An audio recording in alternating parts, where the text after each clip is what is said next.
Hey everyone, welcome to Jasper's History Facts. Well, today is March the 17th, and on this day, in 1958, the first solar-powered satellite to enter Earth's orbit is launched from Cape Canaveral, Florida. It is the Vanguard 1. So, obviously, by this point, satellites have been shot into space by pretty much constantly. The Soviets have already done it. The U.S. is a little late to the party, you could say. But the U.S. tries to always find firsts in other areas. One of those being, hey, how can we improve the tech, or how can we change some aspect of it? But yeah, the U.S. would usually lose the space race, which makes sense. The Soviets have a lot more ability to motivate people, you could say. And by motivation, I mean intimidation. And it usually worked pretty well. They also had a little bit more access to those German scientists from that Second World War. Really crazy idea where they got those guys.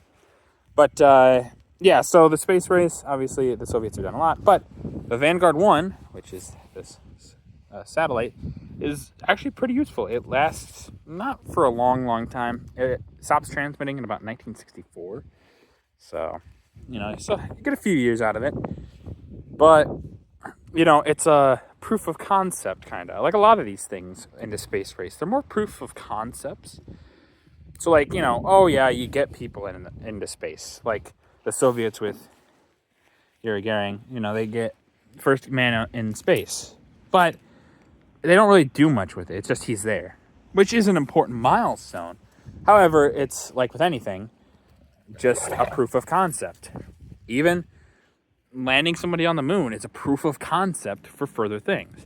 Yes, we went back to the moon multiple times and things like that, but it's just a proof of concept for interplanetary travel. Yeah, we got to the moon, but the moon's not really as spectacular in some degree as getting to Mars, for instance. That's how it would be seen. So you have to have these first steps. The first satellite is launched. Okay, well now we got to do this with that and this with that.